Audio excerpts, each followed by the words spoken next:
10 seconds to go.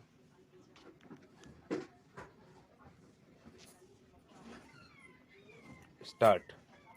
Sir, the Essential Commodities Act was passed 5 years ago, and when the minister yesterday came with an amending bill, we expected that he would give us a brief report on the working of this measure for the last few years.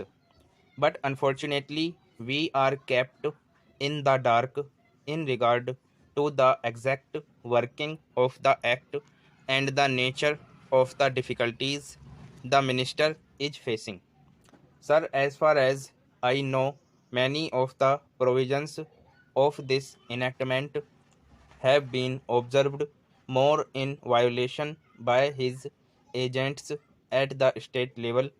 The food minister may be very earnest, may be very able, and may be very anxious to see that the various provisions of the Act are implemented in the most effective manner at the state level, but unfortunately, his agents at the state level are not equally enthusiastic or equally anxious to observe the provisions of this enactment. The most important objectives of this enactment are to control the supply and distribution of commodities and to maintain a stable price level. In regard to both these aspects, I am afraid that the government has failed to realize the objectives in view. Some time passed when there was scarcity of food grains. Attempts were made to make procurement from certain wholesale merchants and from rice mills. In my own state, I know of many instances of such procurement where, after making known that certain things had to be done and certain steps had to be taken by the merchant community, nothing was done later on by the government when they found that these very orders of the government were violated. As a result of the violations, there was a consequent rise in the prices of food grains. In respect of other commodities like iron and steel, paper, etc., we see a lot of speculative activities, but the provisions of the Act have not been brought to bear on them. Perhaps no case of prosecution was launched against those people who contravened the various provisions of the Act.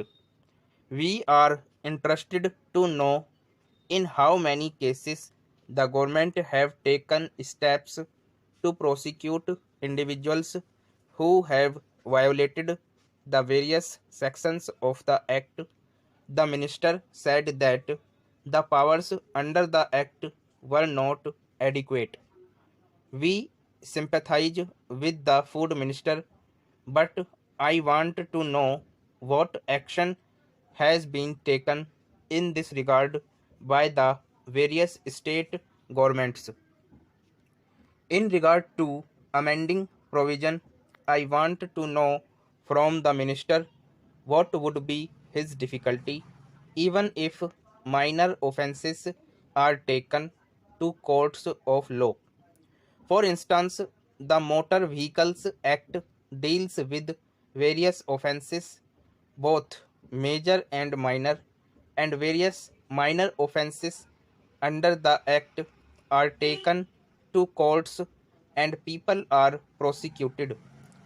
What is the difficulty in taking these cases of a minor nature to courts of law? There, the people will have some safety that they will get a hearing, and if the offenses are really offenses, then they would be prosecuted. Otherwise, they will be acquitted.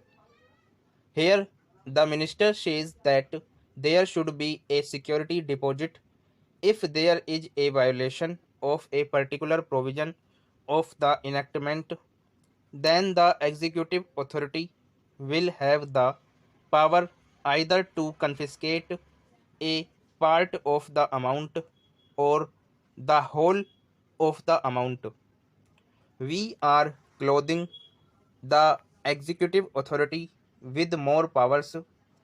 I do not grudge giving powers to the executive authority, provided they are used properly and effectively and in a most fair manner. But unfortunately, there have been discriminations apart from the ineffectiveness of the various provisions. Wherever these provisions were used, there had been discriminatory use of these provisions against a few or in favor of a few. Normally, when officers are clothed with more powers, there is a large scope for corruption. I feel that it would be desirable to avoid such malpractices, and it would be desirable, I think, that even for minor offences, the parties should have a chance to defend their actions. I do not think that this problem of dealing with minor offences will become complex or complicated in any way if we take them to courts of law. I want a reply from the minister in what way he is suffering from a handicap in dealing with minor offences or offences of a technical nature. The honorable member made the point that even if this thing was acceptable to the House, he did not know what amount would be demanded as security. So the minister should tell us what amount is normally expected from a licensee in all cases and what the offences are which are of a technical or minor nature which he has in view. We are not told which are major offences and which are minor offences. Clarifications on these points are necessary. I wish that the act which came into effect long ago was implemented properly. I know that the minister here is very earnest in implementing it, but his colleagues at the state level and at the central level are disappointing him.